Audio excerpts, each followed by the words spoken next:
Hello, management. How can you need program deep live stream piece live stream page health checkup the government to my issue like have any issue fishing be was lotion the need deep health checkup in any other channel fishing on my PDC deep it pitch info a channel then about pure piece of how get step and step on the patient video song the touch balance and the patient channel step and step on a chicken in the paper on my paper. How get in Zutajima 2 year patient follow up loss as Tojiba followers when Haton Joshua and Haton Joseph stream editors and monetization should be that one. I'm to monetization shout and shout out as a let the chat Tojima being monetization shallow yamias or the chat check low me. Mia in a part of Mia's solid solution shirt to a sham, no? Okay, then I put 2 years rich patient, a yamia, push Englishman and a yamia, post less salad, a yamia, okay, I do to know Tommy. To the pit and alone to not cater to him, she was educated to her to not film at all, to not find the ship to the motion, point of the 10th and below the not point there and Miamas Luba. Okay, the phone at the tools that is to my home, but I'm also not in my minute view like a young corner, being 1 minute view like on a net follow on Englishman on all and dog weaver along account you have. Okay, then out of general monetization lava.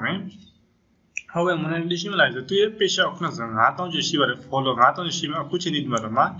not eligible as my piata, they can answer eligible piano, 2 year patient, 3 year patient acquired not eligible, so 2 year patient of Bamia pin and to chat the Mazani, partner monetization money, Paul on Pinama, partner monetization, and your Pinama, and your Pinama to know 2 year Jetana Bama, she does those that are Matati policy issues Mashiva, deposit issue to Chenny Tawame, 2 year by Pineless of such an defend Tomna, Chichawame. How do I 2 years in my limited origin of content so my shin in pure habitation but era ballet the traditional content that was an origin and our repurposed content so bila dia balance and original go by video mohded to an origin lava repurposed content of the chapters video tinted to repurposed content so bila how can lineage of Yochana touch out to see a video download my YouTube and download it TikTok download it Bena download it video mohi pishman matemane nenaba video edin lo male matemane balas Facebook policy yango Myanmar edition mo copyright go thi da bona go ban video team alo chana pyo chin how ke go ban video team asole pyo le sima tashu le pyo jate go ban video team da ne balo limited origin of content repurpose and original balo la le so osale chana chip pyo me takhaw team da video not khaw twate na nakhaw tin takhaw team da bo not khaw tin takhaw post lo bi da not khaw post lo da tu view mya ya English mya ya so man not khaw video tin not khaw phim da bo tin na bona any osare twate na shin na an original phit ba de copyright thi ba de pathama takhaw team da so not khaw twate na shin copyright thi ba e ja page policy to be tikare to jam an original so mila ba e ko video original phit ba nakhaw tin lo mya takhaw team da usa not khaw twate tin lo mya ba e to jam an original so bila ba de piloshin ko page ma ko page ma team da video ko ko ran phun chi de ko ko ran like lo de ko ko ran sharing lo de so ni le an original phit ba de repurpose to Englishman to download de jam through an original copyright ne pay by dama mo repurpose ma pay by dama mo limited origin of content that chata issue ne through pira one e jam ko tin video ko ko na phun chi ba ngum shi ko ko sharing lo ba ngum shi ko ko na like lo ba ngum shi no e jam time lo mane teacher to no pyo chin de gan lo thai na to bi phat ba bilushin ko ko na enemy tu mya si UVT na video shi ne to phat ba to no pyo chin ne di ne maဟုတ်ကဲ့ကျွန်တော်တစ်ချက်တော့ကြည့်မလို့ဒီနေ့မှာเนาะဒါပေမဲ့ကျွန်တော်ဒီဗီဒီယိုနည်းနည်းရှိပါတယ်ဗီဒီယိုနည်းနည်းရှိတော့ရင်တိခံပြီးပဲကျွန်တော်ပြောချင်တယ်ဘာလို့လဲဒီဗီဒီယိုမှာကျွန်တော်ပြပြစရာအများကြီးရှိလို့ပေါ့နော်ဟုတ်ကဲ့ကျွန်တော်ဆိုတော့ဒီနေ့အားလုံး copyright video အားလုံးဖြတ်ပြီးတော့လို့ရှိရင် copyright video အားလုံးဖြတ်မယ်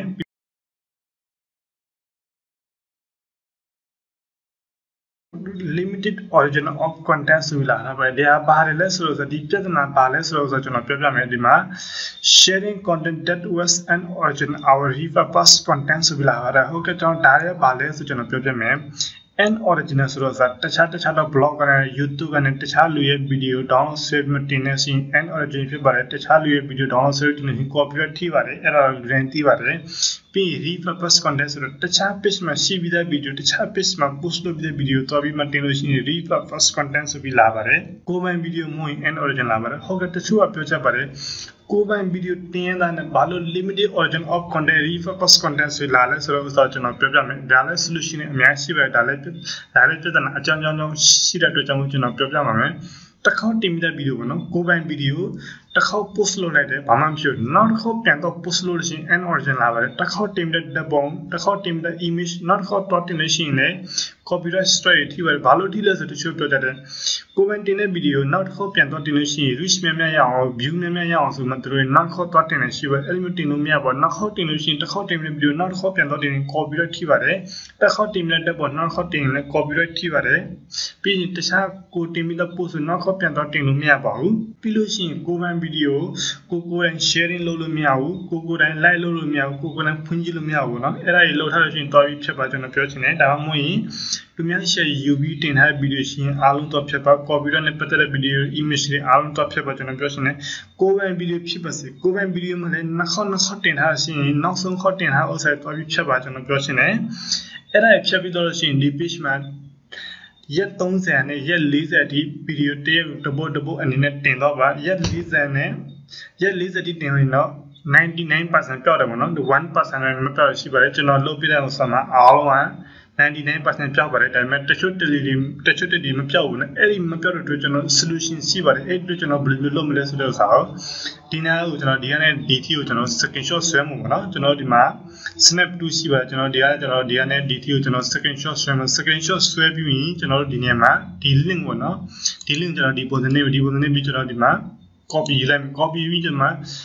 request and wada review ဆိုရှိတော့ဒါလေးကျွန်တော်တစ်ချက်နှိပ်လိုက်ပါမယ်တကယ်ရက်ပေါင်း30ရက်ပေါင်း40မှာမရခဲ့လို့ရှိရင်ဒီပုံစံကောင်းပါဘောနော်ပြဿနာကိုကျွန်တော်တို့တစ်စင်းစင်းတက်သွားတာပေါ့နော်ဟုတ်ကဲ့ကျွန်တော်ဒီပုံစံလာလို့ရှိရင်ကျွန်တော်ဒီအောက်မှာရှိတဲ့ partner နဲ့ content ဆိုရှိပါကျွန်တော်တို့က partner ကိုရွေးရပါမယ် partner ကိုရွေးရပါမယ်ဟုတ်ကဲ့ကျွန်တော်ဒီမှာ partner ကိုရွေးလိုက်ပြီးဆိုရင်ကျွန်တော်တို့အခုလည်းယူတာ link ကိုကျွန်တော်ဒီနေရာမှာ page လုပ်လိုက်ပါမယ်ဒီပုံစံ page လုပ်မယ် page လုပ်ပြီးဒီချုံကို file ဆိုရှိပါတယ်အခုလည်းကျွန်တော်ပြောတဲ့ screenshot ဆွဲရမယ်ဆိုတော့ဥစ္စာကို screenshot ဆွဲပြီးဒီနေရာမှာထည့်ပြီးကျွန်တော်တို့ဒီနဲ့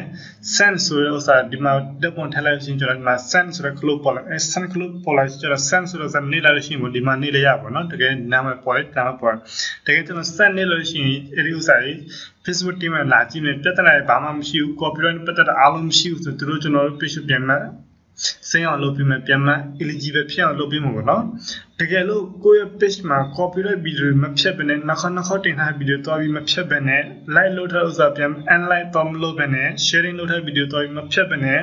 ဒီပေါ်တဲ့ request message တော့ပို့လို့အလကားပါပဲ Facebook တင်မှာလာကြည့်မယ်လာကြည့်ဒီ page မှာ copyright နဲ့ပတ်သက်တဲ့ရှိတဲ့အတွက်ကြောင့်မို့ဘာမှမလုပ်ဘဲနဲ့သူတို့ဒီလက်ပြန်တော့မှာအချိန်ကိုတက်ဖြစ်တဲ့အတွက်ကြောင့်မို့ပါတကယ်နဲ့ဒီပုံစံအချိန်ကိုတက်ဖြစ်ပါတယ်အဲ့ဒီကြောင့်မို့အားလုံးကိုတိတိကျကျလုပ်ပါကျွန်တော်ပြောချင်တယ်ဟုတ်ကဲ့တကယ်နဲ့ဒီပုံစံလုပ်လို့ရှိရင်ဒါတော့ရက်90မှာပြန်စိမ့်လာမှာပေါ့နော်ကိုယ့်ရဲ့ page eligible ပြန်ဖြစ်လာမယ်ရက်90ဆိုမှဇန်အဲ့ဒီ limited origin of content ပြောင်းမှာနော်တကယ်လို့ကျွန်တော်ပြောတဲ့အတိုင်းအခုနောက်ပေါ့နော်အခုလည်းကျွန်တော်ပြောတဲ့ဒီနေ့မှာရက်30နဲ့ရက်40ဒီ video တပုတ်အနေနဲ့တင်မဲ့ဆိုရင်ရက်40အတွင်းမှာပြန်စိမ့်နိုင်တယ်ပေါ့နော်ရက်40ကျမလားရက်90ကျမလားအဲ့ဒါကိုယ်တိုင်ရေးသွားလို့ရပါတယ်ဒါပေမဲ့အားလုံးကလူလေတွေကြီးပါပဲဟုတ်ကဲ့ကျွန်တော်ဒီနေရာပြီးပြီးဆိုရင်ကျွန်တော်နောက်တစ်ဆင့်ကျွန်တော်တက်တော့မယ်တူတင်ထားဗီဒီယိုဖြစ်မဖြစ်ဆိုတော့ဥစားကျွန်တော်သူ့ရဲ့ဗီဒီယိုနည်းနည်းတော့ check လုပ်ပါမယ်ဟုတ်ကဲ့ကျွန်တော်သူ့ရဲ့ဗီဒီယိုတစ်ချက်နေလိုက်မယ်ဟုတ်ကဲ့ဒီမှာသူ့ရဲ့ဗီဒီယိုကျွန်တော်နေတဲ့ဒီမှာ content library နေတဲ့အတွက်ကျွန်တော်သူ့ရဲ့ဗီဒီယိုလာမယ်သူ့ရဲ့ဗီဒီယိုလာဆိုကျွန်တော်ဒီပထမအဦးတူတင်ထားမှာတော့ဒီနေ့ပဲတင်ထားဥစားကျွန်တော်တစ်ချက် check လုပ်ကြည့်ပါမယ်သူတင်ထားမှန်ကန်လားပေါ့နော်ဒါမှမဟုတ်သူ့စာဒါပထမဆုံးမျိုးကျွန်တော်ဒုတိယဆိုရွေးမှာနော်ပထမတူတင်ထားဘာကြောင့်တင်ထားမသိဒီမှာတစ်ခုပဲဒါပဲလာပါတယ်ဒီပုံစံမလာဘူးเนาะဟုတ်ကဲ့ကျွန်တော်ဒီပုံစံဆိုရင်ကျွန်တော်တစ်ချက်သွားကြည့်လိုက်ပါမယ်တွေ့ရလို့မှာအဆက်30နှစ်မပင် it post ကျွန်တော်တစ်ချက်နေကြည့်ရမယ်သူတင်ထားဗီဒီယိုဖြစ်မဖြစ်ဆိုတော့ကျွန်တော်ဒီနေ့နည်းနည်းကျွန်တော်ပြောသွားမယ်ပြင်စရာရှိရင်လည်းပြင်တင်တယ်ဆိုတော့အကြောင်းကျွန်တော်ပြောပြမှာပေါ့နော်ဟုတ်ကဲ့သူရဲ့ဗီဒီယိုဖိုင်မှာဆိုရင်ခေါင်းစဉ်ကိုမရှိဘူး title လည်းတူတူလေးရှိ tag le machine Tamil le machine bono tu tin ha video di pon sa phit do jono monetization me ya ba hu takae ne di page ya follower 5000 အထက်မှာရှိတဲ့အတွက်ကျွန်တော် monetization ဘာလို့မရသေးလဲသူတင်ထား video အားလုံး monetization အတွက် eligible မရှိဘူးเนาะသူရဲ့ monetization off ဖြစ်နေပေါ့เนาะသူကဒီမှာ title လို့ဆိုရင် English စာလုံးနဲ့အလုံးပေါင်း55လုံးအထက်ကိုရေးပြီးတင်သွားရမယ်တကယ်နဲ့ဗမာစာဆိုရင် Unicode နဲ့အလုံး55လုံးအထက်ကိုရေးပြီးတင်တော့ခေါင်းစီဆိုဒီ video နဲ့ပတ်သက်ပြီးခေါင်းစီအောင်အလုံးပေါင်း55လုံးအထက်ကိုရေးပြီးတင်မှာ decoration ဆိုတော့သူရဲ့ video မှာဘာတွေပါလဲဆိုတော့ဆိုတာနဲ့ပတ်သက်ပြီးမှစာလုံးပေါင်း150အထိရေးပြီးတင်ရမှာ150အနည်းဆုံးထားပြီးရေးပြီးတင်ရမယ်တကယ်100တိလေးရပါတယ်ဒါပေမဲ့150ကပိုပြီးကောင်းတော့ဗောနော်သူကတော့150ကိုတတ်မှတ်ချက်ပေးထားပါတော့ဒါပေမဲ့100ထိရေးနေရပါတယ်ပြီး text ဆိုတာဘာလဲဆိုတော့ဥစားလဲကျွန်တော်ပြောပြဒီနေ့ text ကဘာလဲဆိုကျွန်တော်တကယ်ပြောပြမှာနော်ဒီမှာ music ကို music ဆိုရင်ကျွန်တော်ဒီမှာနော်ဟုတ်ကဲ့ကျွန်တော်ဒီပုံစံလေးပေါ့ဒီပုံစံ text ဒီ video နဲ့ပတ်သက်ပြီး text လေးတွေဒီလိုမျိုးရွေးချယ်တော့တကယ်ဒီ video ဘာနဲ့ပတ်သက် dancing နဲ့ပတ်သက်ပြီးမလားတချင်းဆိုတဲ့ဥစားနဲ့ပတ်သက်ပြီးဒီမှာအဲ့ဒီဥစားဒီမှာ text လေးတွေလင်းကဆက်ပြီးတော့ရေးတော့လဲနိုင်ပါတယ်ဒါပေမဲ့ကိုရေးချင်လို့ရေးပြီးတော့တာကိုကောင်းဒီနေ့မှာများများရေးလေtag များများထည့်လေးပို့ပြီးကောင်းနေပေါ့နော်အဲ့ tag လေးထည့်တော့ကျွန်တော်ပြောချင်တယ်ပြီးလို့ရှိရင်ဒီမှာဒီနေ့ကျွန်တော်ဒီမှာတစ်ချက်စာရွေးပြရမှာတော့ဘယ်ဘာသာနဲ့တော့မလဲမြန်မာလားအင်္ဂလိပ်လားထိုင်းလားအဲ့ဒါကိုတစ်ချက်ရွေးချက်သွားရပါမယ်အဲ့ဒါပြီးလို့ရှိရင်ကျွန်တော်ဒီအောက်နည်းနည်းလာမယ် tagging ရှိပါတယ် tagging မှာအခုနကကျွန်တော်ပြောတဲ့ category ပေါ့နော် tag ပေါ့နော်အင်္ဂလိပ်မှာကျွန်တော်ပြောပြမယ်